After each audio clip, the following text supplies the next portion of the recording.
Hello friend, এসে গেছি ইতিহাস বিদ্যার্থী টিউটোরিয়াল চ্যানেলে। আজ আমি ইতিহাসের একাদশ শ্রেণীর ইতিহাসের তৃতীয় অধ্যায়ের একটা কোশ্চেন নিয়ে আলোচনা করব। আলোচনা শুরু করার আগে বলে রাখি, তোমরা চ্যানেলটা অবশ্যই সাবস্ক্রাইব করো এবং ভালো লাগলে লাইক, শেয়ার, কমেন্ট করো এবং নোটিফিকেশন বেলটা অন করে দিও। আর তোমরা ভিডিও শেষে নোটটা দেখতে পাবে, চাইলে সেটা স্ক্রিনশট মেরে নিতে পারো। আমি কিছুটা আলোচনা করে দিচ্ছি, বাকিটা তোমরা নোট থেকে দেখে নিও। কোশ্চেনটা হচ্ছে, রোমান সভ্যতা ও সংস্কৃতি সম্বন্ধে লেখো। উত্তর, প্রাচীন ইউরোপের রোমান সাম্রাজ্যে এবং প্রাচীন ভারতের গুপ্ত সাম্রাজ্যে সভ্যতা ও সংস্কৃতির ক্ষেত্রে অভূতপূর্ব অগ্রগতি লক্ষ্য করা যায়। ইউরোপ তথা বিশ্বের সভ্যতা ও সংস্কৃতিতে রোমান সভ্যতা ও সংস্কৃতির গুরুত্বপূর্ণ অবদান রয়েছে। রোমান সভ্যতায় আইনবিধি, ভাষা ও সাহিত্য, স্থাপত্য, ভাস্কর্য, চিত্রকলা, খ্রিস্টান ধর্মের প্রসার, প্রযুক্তিবিদ্যার উন্নতি ও ক্রীড়া অনুষ্ঠান প্রভৃতির ক্ষেত্রে এ সময় অসাধারণ অগ্রগতি ঘটেছিল। সুতরাং যেসব বিষয়ে অগ্রগতি হয়েছিল সেগুলি হলো: 1. আইনবিধি। মৌলিক আইন রচনা, আইনের সূক্ষ্ম ধারার প্রণয়ন, আইনের বাস্তব প্রয়োগ প্রভৃতি ক্ষেত্রে প্রাচীন রোমানরা বিশেষ কৃতিত্বের পরিচয় দিয়েছিলেন।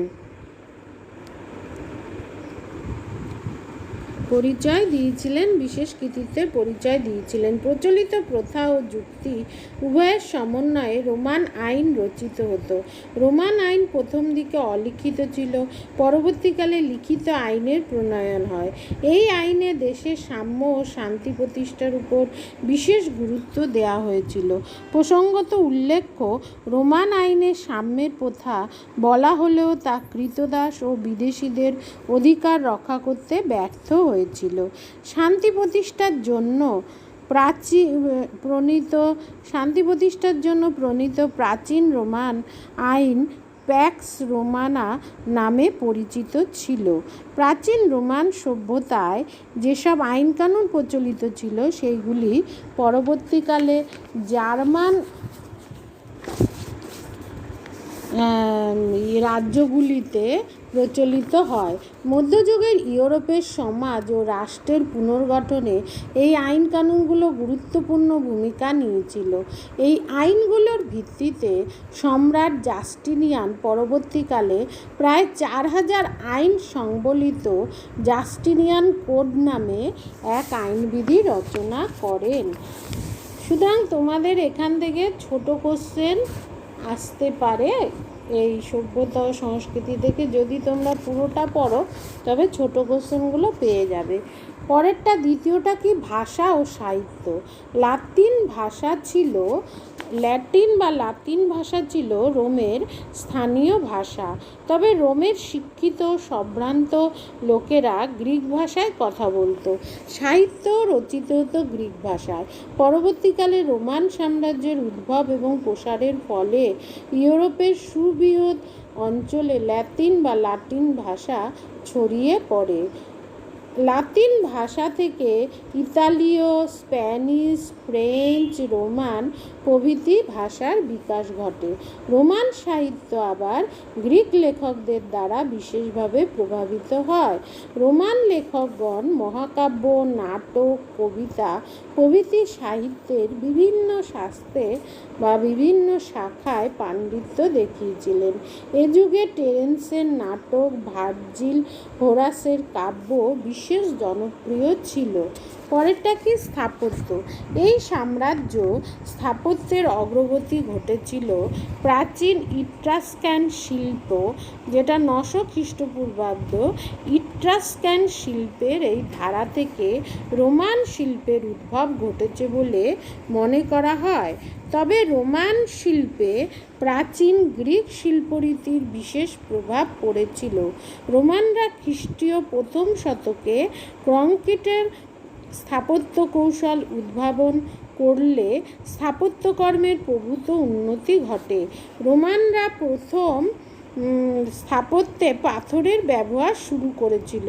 রোমান সম্রাটগণ বহু সুন্দর মন্দির, থিয়েটার হল, গ্রন্থাগার, রাস্তাঘাট, বন্দর, বাজার প্রভৃতি নির্মাণ করেন। প্যান্থেনিয়ন নামে সুবিশাল অট্টালিকা, উন্মুক্ত অ্যাম্ফি থিয়েটার বা কলোসিয়াম, জনগণের সমবেত হওয়ার জন্য নির্মিত ফোরাম প্রভৃতি প্রাচীন রোমে উল্লেখযোগ্য স্থাপত্যকর্ম।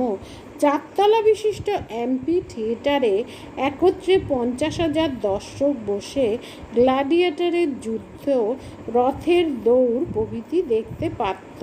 প্রাচীন রোমে কংক্রিটে নির্মিত বহু রাস্তাঘাটের স্মৃতিচিহ্ন আজও খুঁজে পাওয়া যায়। তাহলে সেকালে তারা কত দক্ষ ছিল। রোমান স্থাপত্যকর্মের ধ্বংসাবশেষ আজও দর্শকদের বিস্ময় উদ্রেক করে। এবার পরেরটা ভাস্কর্য ও চিত্রকলা। রোমান শিল্পীরা বাস্তব বিষয়কে ভিত্তি করে রোমান ভাস্কর্যের উন্নতি ঘটিয়েছিল। ভাস্কর্যের মানব প্রতিকৃতি নির্মাণ বিশেষ জনপ্রিয় ছিল। রোমান শিল্পীদের ছোঁয়ায় দেবদেবী, সম্রাট ও বিখ্যাত ব্যক্তিদের মূর্তিগুলি যেন জীবন্ত হয়ে উঠত। রোমান শিল্পে পূর্ণাবয়ব এবং আবক্ষ উভয় ধরনের মূর্তি নির্মিত হতো। এছাড়া স্থাপত্যের দেয়ালে নানা ধরনের কারুকার্যময় অলঙ্করণ করা হতো। রোমান সভ্যতায় আর্কিসিলোয়াস, রেথোস, স্টেফানোস, জিনোড্রাউস প্রমুখ ছিলেন বিখ্যাত ভাস্কর। ভাস্কর্য ছাড়া রোমান চিত্রশিল্পেরও এই সময় যথেষ্ট অগ্রগতি ঘটেছিল। এ যুগের শিল্পীরা নারী, পুরুষ, শিশু ও নৈসর্গিক দৃশ্য অঙ্কনে পারদর্শী ছিলেন। কাঠ ও অন্যান্য উপকরণ থেকে আকার তুলি ও অন্যান্য সরঞ্জাম এবং বিভিন্ন ধরনের পাথর ও গাছপালা থেকে রং তৈরি করা হতো। লাল, হলুদ, সাদা, কালো প্রভৃতি রঙের ব্যবহার ছিল। অট্টালিকার দেয়াল ও প্রাচীরে দারুণ সুন্দর সব চিত্র অঙ্কন করা হতো। আলেকজান্দ্রিয়ার ডেমিট্রিয়াস এবং টিমোম্যাচোস ছিলেন রোমের দুজন বিখ্যাত চিত্রকর। পরেরটা খ্রিস্ট ধর্মের প্রসার। খ্রিস্ট ধর্মের উত্থানের পূর্বে প্রাচীন রোমে বহুত্ববাদী পেগান ধর্মের প্রচলন ছিল। এ যুগে রোমানরা দেবতার উপাসনা করতেন। তাদের আরাধ্য দেবতাদের মধ্যে উল্লেখযোগ্য ছিলেন Apollo, Diana, Jupiter, Mars, Mercury, Minerva, Venus প্রমুখ। পরবর্তীকালে রোমান সম্রাট কনস্টান্টাইন 306 থেকে 337 খ্রিস্টাব্দ, আনুমানিক মতান্তরে 313 খ্রিস্টাব্দ পর্যন্ত সেই সময় খ্রিস্টান ধর্ম গ্রহণ করেন এবং উনি রাজত্ব করেছিলেন এবং এত অবধি 306 থেকে 337 খ্রিস্টাব্দ, কেউ কেউ বলেন 312 থেকে আনুমানিক 312 বা মতান্তরে 313 খ্রিস্টাব্দে তিনি খ্রিস্টান ধর্ম গ্রহণ করেন এবং সম্রাট প্রথম থিওডোসিয়াস 391 খ্রিস্টাব্দে খ্রিস্টান ধর্মকে রোমান সাম্রাজ্যের বৈধ ধর্ম হিসাবে স্বীকৃতি দেন। ফলে সেখানে প্রাচীন পেগান ধর্মের অস্তিত্ব লুপ্ত হয়ে একেশ্বরবাদী খ্রিস্ট ধর্ম প্রসার লাভ করে। রোমান সাম্রাজ্যের পতনের পরবর্তীকালেও ইউরোপে খ্রিস্ট ধর্মের প্রসার ও প্রভাব অব্যাহত ছিল। ইউরোপের বিভিন্ন জাতিকে খ্রিস্ট ধর্ম ঐক্যের বন্ধনে আবদ্ধ করে। পরবর্তীকালে খ্রিস্টানদের পবিত্র ভূমি প্যালেস্টাইন মুসলিমদের দখলে চলে গেলে তা পুনরুদ্ধারে মধ্যযুগে যে ক্রুসেডগুলি ধর্মযুদ্ধ সংগঠিত হয়েছিল তাতে ইউরোপে খ্রিস্টানদের এই ঐক্যবোধের প্রমাণ পাওয়া যায়। তারপরের পয়েন্ট কি? পরের পয়েন্ট হচ্ছে প্রযুক্তিবিদ্যার উন্নতি। এই যুগে প্রযুক্তিবিদ্যার যথেষ্ট উন্নতি হয়েছিল। নিকটবর্তী পার্বত্য অঞ্চলে নিকটবর্তী পার্বত্য অঞ্চল থেকে জল আনার উদ্দেশ্যে সেখানে কংক্রিটের জল প্রণালী নির্মিত হয়। নদী বা নদী উপত্যকায় নির্মিত এসব জল প্রণালীর ওপর সেতু তৈরি হয়। সে যুগে রোমে স্বাস্থ্যকর শৌচাগার ব্যবস্থার প্রচলন ঘটেছিল। বহু অভিজাত রোমানদের পরিবারে আধুনিক শৌচাগার ছিল। শহরের নোংরা জল বাইরে বের করার জন্য পয় প্রণালী নির্মিত হতো। জনসাধারণের ব্যবহারের উদ্দেশ্যে রোমানরা থার্মি নামে স্নানাগার তৈরি করত। তাহলে স্নানাগারটির নাম কি ছিল? থার্মি। এখানে অনেক শর্ট কোশ্চেন পাওয়া যাবে, তোমরা পুরোটা পড়লে। এ যুগে ধাতু শিল্প, খোদাই শিল্প, হাতি দাঁতের শিল্প, মৃৎশিল্প প্রভৃতিরও দারুণ বিকাশ ঘটেছিল। রোমের নির্মাণ কার্যে এই উন্নত প্রযুক্তির ব্যবহার পরবর্তীকালেও বহুদিন ধরে ইউরোপে প্রচলিত ছিল। পরের পয়েন্ট কি? ক্রীড়া অনুষ্ঠান, মানে খেলা অনুষ্ঠান কিভাবে করত। প্রাচীন রোমে ক্রীড়া অনুষ্ঠানের প্রচলন ছিল। পশ্চিম রোমান সাম্রাজ্যের পতনের পরও এইসব ক্রীড়া অনুষ্ঠান ইউরোপে প্রচলিত ছিল। রোমানরা দৌড়, লম্ফন, রথের দৌড়, কুস্তি, বক্সিং প্রভৃতি খেলাধুলার চর্চা করত। তখন রোমে বিশেষ একটি নিষ্ঠুর ও অমানবিক ক্রীড়া অনুষ্ঠান প্রচলিত ছিল। এতে খোলা জায়গায় কোনো ক্রীতদাসকে ক্ষুধার্ত পশুর সঙ্গে লড়াই করতে হতো। এটি গ্ল্যাডিয়েটারের প্রতিযোগিতা নামে পরিচিত ছিল। সুতরাং গ্ল্যাডিয়েটারের প্রতিযোগিতা কি? এরকম শর্ট কোশ্চেন এখান থেকে পেয়ে যাবে। যে ক্রীতদাসদের সঙ্গে ক্ষুধার্ত পশুর যে লড়াই হতো তাকে বলা হতো। নাগরিকরা এই নিষ্ঠুর ক্রীড়া অনুষ্ঠান দেখে আনন্দ উপভোগ অধিকাংশ ক্ষেত্রে করত এবং অধিকাংশ ক্ষেত্রেই ক্ষুধার্ত পশুটি যে ক্রীতদাসের সঙ্গে লড়াই হতো সেই ক্রীতদাসটিকে খেয়ে ফেলত।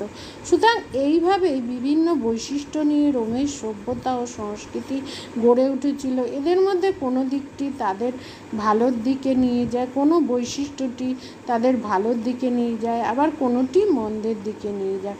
যাই হোক, ভালো মন্দ নিয়ে রোমান সভ্যতা গড়ে উঠেছিল। তাহলে তোমরা এই কোশ্চেনটা পড়লেও ভালোভাবে পড়লে তোমরা এর মধ্যে থেকে অনেক শর্ট কোশ্চেন পেয়ে যাবে। সুতরাং শর্ট কোশ্চেন পাওয়ার জন্য এই কোশ্চেনটা তোমরা পড়ে রাখতে পারো পুরোটা। তাহলে তোমরা নোটটা দেখতে পাচ্ছ, চাইলে স্ক্রিনশট মেরে নিতে পারো। আজ আসি, দেখা হচ্ছে পরবর্তী ভিডিওতে। Take care, bye. ভালো থেকো, সাবধানে থেকো এবং অবশ্যই চ্যানেলটা সাবস্ক্রাইব করো। আরেকটা কথা, পরবর্তী নোট তোমাদের শীঘ্রই পরবর্তী ভিডিওতে দেয়া হবে। সেটা হচ্ছে গুপ্ত সাম্রাজ্যকে কেন সুবর্ণযুগ বলা হয়। তাহলে আজ আসি, দেখা হচ্ছে পরবর্তী ভিডিওতে।